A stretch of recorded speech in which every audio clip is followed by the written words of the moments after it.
አላህ አንቢያዎችን በመረጠው መንገድ እኔንም እናንተንም አላህ መረጠ። አንቢያዎችን አለይሂሙስ ሰላም ነቢይ ኢብራሂም፣ ነቢይ ሙሳ፣ ነቢይ ኢሳ፣ ነቢይ ኑህ አለይሂሙስ ሰላም የአላህ ሰላም በእነሱ ላይ ይሁንና እነሱን በመረጠው መንገድ እኛንም አላህ መረጠ። ለምሳሌ ነቢይ ሙሳ አለይሂ ሰላም አላህን ሱብሓነሁ ወተዓላ ጠይቀው ነበር። አላህ ሆይ እኔ አላፍትና ሰተኸኝ ዳዕዋ እንዳደርግ ኡመቱን እንድጣራ የሰጠኸኝን አላፍትና ልክ ይህንኑ አላፍትና ለህዝቦቼም ስጥልኝና ጥሪ ያድርጉ ብለው አላህን ጠይቀው ነበር። ግን አላህ አልተቀበላቸው። ምክንያቱም ቀደምቶቹን አላህ ነቢይ ማድረግን ሸርጥ አድርጎባቸው ነበር። ያኒ ነቢያት አድርጎ አንቢያ አድርጎ የላካቸው ህዝቦች ብቻ ነበሩ የአላህን ጥሪ እንዲጣሩ የተፈቀደላቸው። አላህ ሊቀበላቸው አልቻለም። ነቢይ ሙሳን አለይሂ ሰላም አልፈቀደም፣ አልወሰነም አላህ። ከዛም በኋላ የነቢያችን ሰለላሁ ዐለይሂ ወሰለም የኡመቶቻቸው ነቢይ ለመሆን ጠይቀው ነበር። ነቢይ ሙሳ አለይሂ ሰላም የኡመቶቻቸው ነቢይ የኔና የናንተ የኛ ማለት ነው ነቢይ ለመሆን አላህን ጠይቀው ነበር። ነገር ግን አላህ ሊቀበላቸው አልፈቀደም። ምክንያቱም ምንድነው የዚህ ኡመትን ሐቅ ያደረገው በነቢይ ሙሐመድ ሰለላሁ ዐለይሂ ወሰለም ስለነበረ ማለት ነው። አላህ ለነሱ ነበር እኛን ያጨን፣ እኛን ደግሞ እነሱ ለኛ ነበር ያጫቸው፣ እኛ ለነሱ ነው አላህ ያጨን። እና አላህ የነቢይ ኡመት አድርጎ አከበረን ማለት ነው።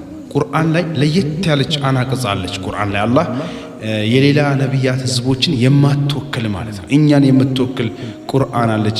ምንድነው አላህ የሚለን እዛ ላይ ማለት ነው?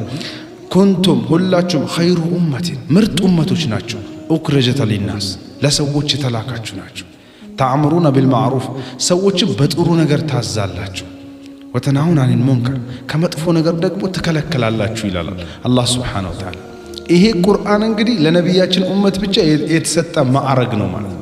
አላህ የነቢዩ ኡመት አድርጎ እኛን አከበረን። ትልቅ ኒዕማ ነው ለኔም ለናንተ። ሶስተኛው ደግሞ ሙስሊም አላህ አደረገን። ሙስሊም መሆን በራሱ አላህ ሱብሓነሁ ወተዓላ ስለ እስልምና ብዙ ቦታ ተናግሯል። ነቢዩ አለይሂ ሰላቱ ወሰላም ሲያከብራቸው ሁወ ለዚ አርሰለ ረሱለሁ ቢልሁዳ ወዲኒል ሐቅ ሊዩዝሂረ ዐለ ዲኒ ኩሊህ ወከፋ ቢላሂ ሸሂዳ ይላል።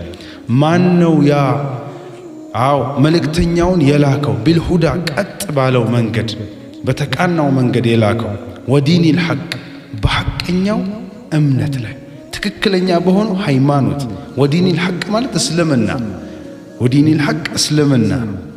ከዛ ደግሞ ለዚህ ነገር ደግሞ አላህ ይህንን ዲኒል ሐቅ ያለው ዲነል ኢስላም ሐቅ እንደሆነ ምስክሩ ደግሞ ወከፋ ቢላሂ ሸሂዳ አላህ ሱብሓነሁ ወተዓላ ለዚህ ነገር ምስክር ነው ብሎ አላህ ሙስሊም አድርጎ አከበረ።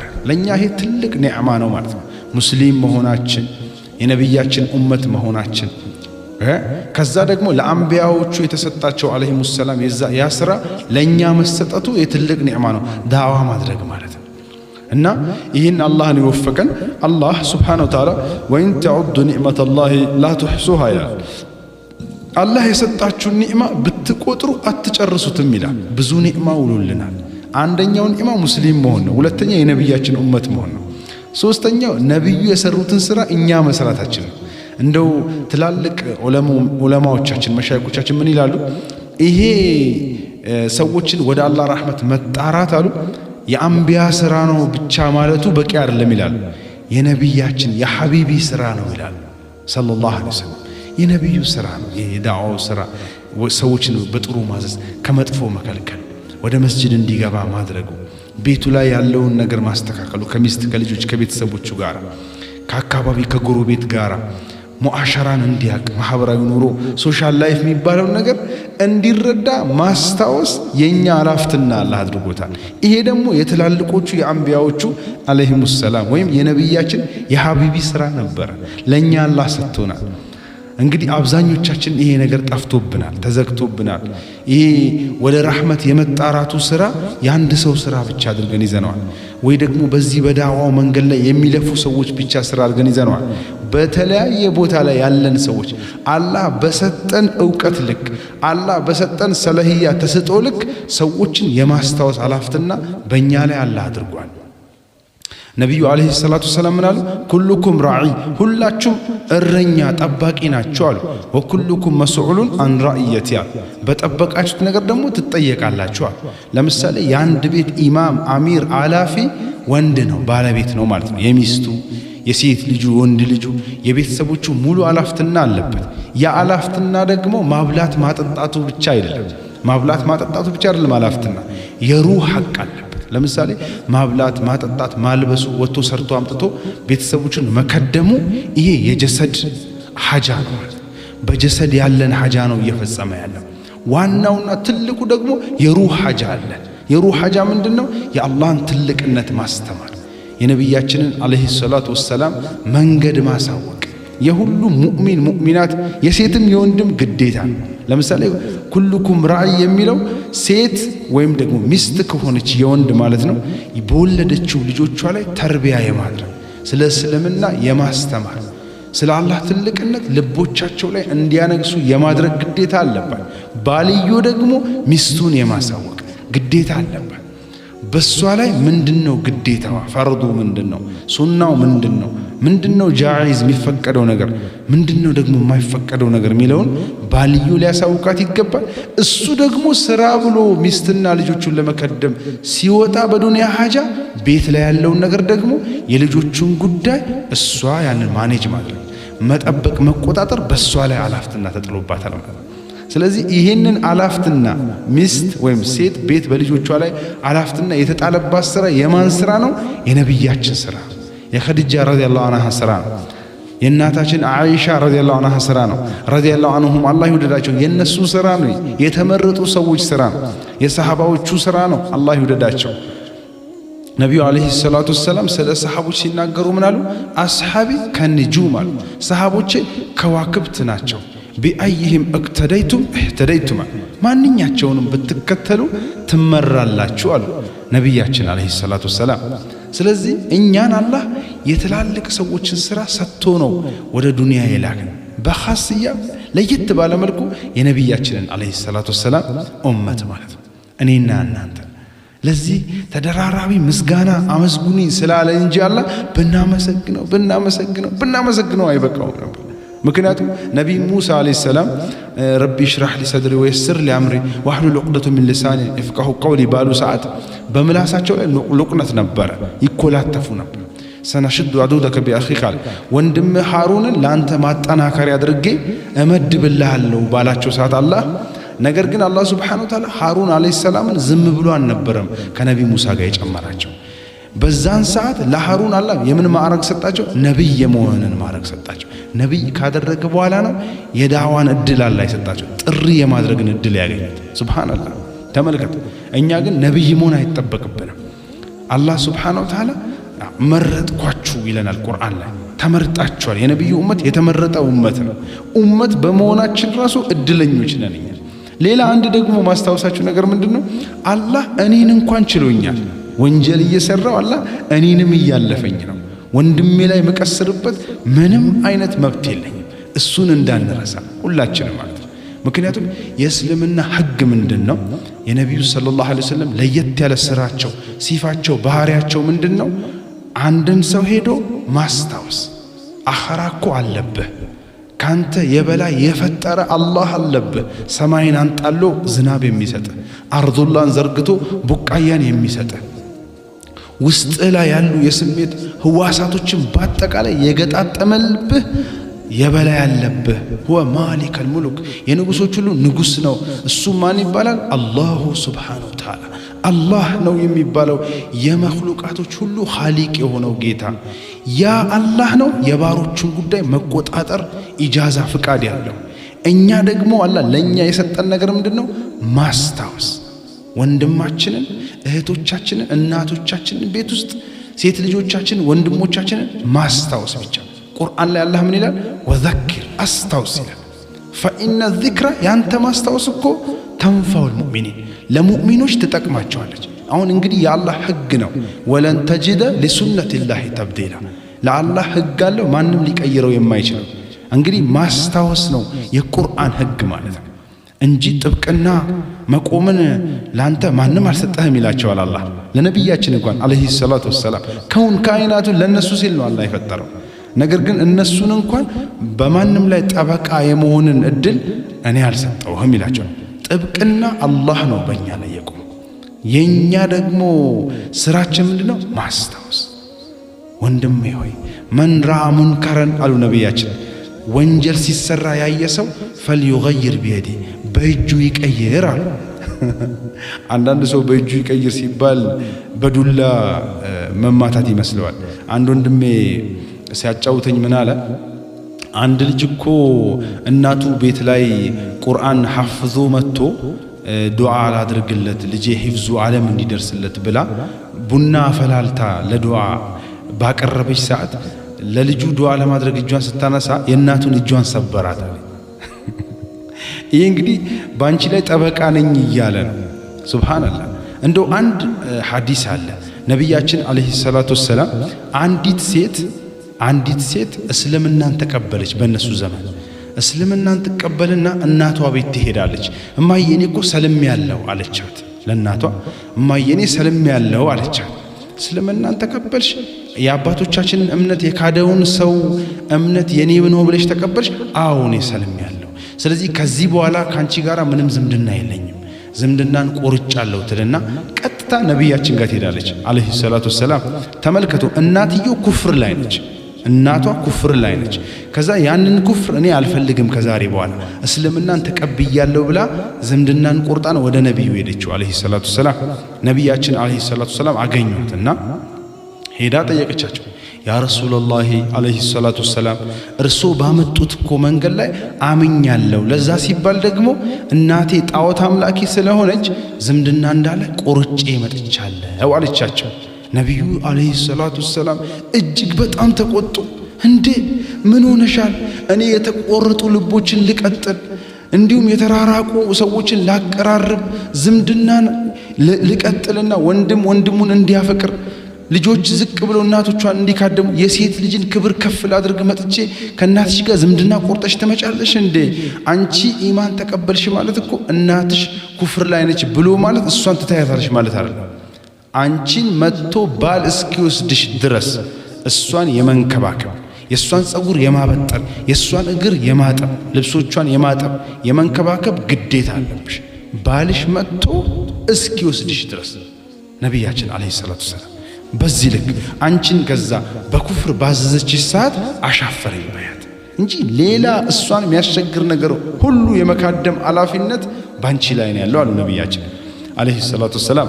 ስለዚህ የተከበራችሁ አሁን አብዛኞቻችን ነፍሴን አላህ ይጠብቅልኝ ሁላችንም አላህ ይጠብቀንና የምናደርገው ነገር ምንድነው? ሰው ሲሳሳት ካየ ነው መን ረአ ሙንከረን ፈልዩገይር ቢየዲ የተባለው ወንጀል ያየ በእጁ ይቀይር የተባለው ይማታ መስሎናል። እኛ መማታትን የመሰለ አይደለም። ወላሂ እናቱን መታ አለኝ። እንዴት ያማላው! እናቱን መጥቶ እሱ ጀነት አላህን ነቢይን ሊያገኝ ነው። አላሁ አለም። ተውበት እስካላደረገ እናቱን ሄዶ አፍ እስካላስደረገ ድረስ የሱ ነገር እኔን ያሰጋኛል፣ ያሳስበኛል ማለት ነው። ስለዚህ የተከበራችሁ ነብዩ አለይሂ ሰላቱ ወሰላም እንዴት አድርገው ነው ሰሃቦችን ያነጿቸው? እችን ሴት እኔ በኩፍሯ ምክንያት እናቴን ትቼ መጣው ባለች ሰዓት ምን አይነት የሆነ መልስ ነው ነብያችን የሰጧል? የነብዩ ስራ የሚሰራው በአኽላቅ ዑለማ ጠጋ ተብሎ እንዴት ነው ተብሎ ተጠይቆ ነው የሚሰራው። በመሰለኛ አይሰራም። እኛ ስተት የመሰለን ነገር በቁጣችንና እኛ በምናደርገው እብሪተኝነት የሚቀረፍ አይደለም፣ አላህ እስካልቀረፈው ድረስ ማለት ነው። ለዛ ፈኢን ለም የስተጢዕ ያልቻለ ከሆነ ደግሞ ፈቢሊሳኒ በምላሱ ማለት ምን ማለት ነው? ሰደቃ የሆነ ንግግር ሰውየውን ልቡን የሚያገኝበትን ቃላት እየመረጠ እያከበረው። አላህ እኮ ነው የሰው ልጅ ያከበረው። ወለቀድ ከረምና በእርግጥ የሰው ልጅን አከበር ነው አላቅ ነው እያለ ነው አላህ። ኻሊቀል ዓለም ዓለማትን የፈጠረው አላህ፣ የአርሹ ባልተቤት የሆነው የጅብሪል ኻሊቅ የሆነው ጅብሪል አለይሂ ሰላም ከትከሻው ጆሮ ድረስ በጣም ርዝመቱ በማይታወቅ መልኩ ነው። የ600 ክንፎች ባለቤት ነው። 2 ክንፉ በይነል ሸርቅ ወልመግሪብ ነው። ከፀሐይ መውጫ እስከ ፀሐይ መግቢያ ድረስ የሚዘጋ በጣም ሸዲዱል ቁዋ የተባለ የሱ ኻሊቅ ነው አላህ ጀለ ጀላሉ። ያ አላህ የሰው ልጅን ያከበረው። እንደው ባንዲት ሲራ ላይ አነብብኩኝና ምን ይላል? ጅብሪል አለይሂ ሰላም አላህን ሱብሓነሁ ወተዓላ ማመስገን ፈልጋለሁ ብሎ 2 ረካን ሰላት ለመስገድ ቆማል። ለመስገድ በቆመ ሰዓት በአንድ ረካ ብቻ 20,000 ዓመት ነው የቆየው ጅብሪል አለይሂ ሰላም። ሁለተኛውን ረካ ደግሞ በ2 ረካ ለማሰላመት 40,000 ዓመት ነው የፈጀበት። ከዛ ለአላህ ሱብሓነሁ ወተዓላ አመሰገንኩ እንደ ጌታዬ ብሎ ጅብሪል ጠየቀ። አላህም ሱብሓነሁ ወተዓላ አዎ የሚገባኝን አመስግነኸኛል ካለ በኋላ ነገር ግን የአሕመድ ኡመቶች የነቢዩ ሰለላሁ ዐለይሂ ወሰለም ኡመቶች ደግሞ እንደው አፋቸውን እየከፈቱ በገፍላ ሆነው እኔን ፈርተው ብቻ መጥተው በኔ ቤት ላይ ቆሞ ወደ ቂብላ ማረኝ የሚሏትን ሰላት ያንተው አይመጥንም አለው ይባላል ጅብሪል አለይሂ ሰላም። አላሁ ሱብሓነሁ ወተዓላ ይሄን ያህል አላህ የሰው ልጅን አክብሯል። በተለይ የነቢዩ ሰለላሁ ዐለይሂ ወሰለም ኡመትን ማለት እኔን፣ አንተን፣ አንቺን፣ እኛን ማለት ነው። ስለዚህ የሰው ልጅ የሰውን ቀልብ እየሰበረ አላህን አስደስታለሁ ብሎ ካለ የማይሆን ነገር ነው። ምክንያቱም አላህ ሱብሓነሁ ወተዓላ በሱና ባንተ መካከል ያለን ወንጀል ሊምርህ ይችላል። አላህ ቻይ ነውና መሐሪ ነውና አላህ ኢነላሃ የግፊሩ ዙኑበ ጀሚዓ ሁሉንም ወንጀል አላህ ይምራል። ኑህ አለይሂ ሰላም እናንተ ሰዎች ወንጀል ከሰራችሁ ኢነሁ ካነ ገፋር እሱ እኮ መሐሪ ነው ማረኝ በሉት እያሉ ጥሪ ያደርጉ ነበር። ምክንያቱም የአላህ መሐሪነቱ ጥግ የነካ ስለሆነ። ስለዚህ እኛ የሰው ቀልብ ሰብረን ደግሞ አላህን ማረኝ ብንለው አላህ ለኔ ሐቅ ቆሟል፣ ላንተ ሐቅ፣ ላንቺ ሐቅ፣ ለኛ ሐቅ ቆሟል። አላህ የኔን ቀልብ የሰበረው ሰውዬ የኔን ቀልብ መጥቶ ሳይጠግን አላህ ይቅር አይለው ይችላል። አላህ ይቅር ማለት ነገር ግን አላህ እኔን አክብሮኛል፣ አንተን አክብሮ ያንተ ቀልብ ተሰብሮ ያንተን ቀልብ እኔ ሰብሬ አላህ ጋር ብንፈራፈርም አላህ ለኔ የሰጠኝ መብት አለ። ያ መብት ምንድነው? አላህ ሱብሓነሁ ወተዓላ እኔን መተህ ይቅርታ እንድጠይቀኝ ከኔ አንደበት ደግሞ ለአላህ ብዬ ይቅር ብያለሁ የሚለውን እንዲወጣ ማለት ነው። በዚህ ልክ ነው አላህ ያከበረን። የተከበራችሁ አሁን እኛ አላህ እንዳከበረን ረስተናል። አላህ አክብሮናል። የሰው ልጅን አክብሮታል። አላህ የሰው ልጅን ሳናከብር ከአላህ ክብር ይመጣልኛል ማለት የማይታመን ነገር ነው። እንደው ለመጨረሻ ንግግር ሰይድና ቢላልን እናስታውስ። አረቦች ብዙ ዓመት ገዝተዋቸዋል። ጥቁር ናቸው፣ ሀበሻዊ ናቸው፣ ባሪያ ናቸው። የሚለበስ እንኳን አውረታቸውን ብቻ ነበር የሚሸፍን የሚለብስ። ነገር ግን እንደዛም ከመሆን ጋር አላህ ነቢያችንን ነቢይ አድርጎ ከላከ በኋላ እስልምና ከደረሳቸው በኋላ አንድም አረባውያን ያልወጡበትን ማለት ነው የጥቁሯ ድንጋይ ላይ ተቆመው አዛን ያለ አረብ አንድም አልተገኘም። ሀበሻዊ ባሪያው አረቦች ቀጥቅጠው የገዙት ቢላሌ ቢሆኑ እንጂ ረዲየላሁ ዐንሁ አላህ ይወደዳቸው። በዚህም ልክ ደግሞ አላህ አከበርኩኝ ብሎ የቢላልን ክብር አላበቃም። አላህ ሱብሓነሁ ወተዓላ ምንድን ያደረገው? አረቦቹ በፈጅር ሰላት እኛ አዛን ካላልን እንዴት ቢላል አዛን ይላል? እኛ አዛን ብለን ነው ዛሬ መሰገድ ያለበት አሉ። ነቢ አንድም ቀን እምቢ ብለው አያውቁም። ለሻሃዳ ቢሆን እንጂ ይላሉ የገባቸው ሰዎች። አሽሀዱ አላህ የምትለው ባትኖር ኖሮ ላ የሚል ቃላትን አይጠቀሙም ነበር ይላሉ የአላህ መልእክተኛ አለይሂ ሰላቱ ወሰላም።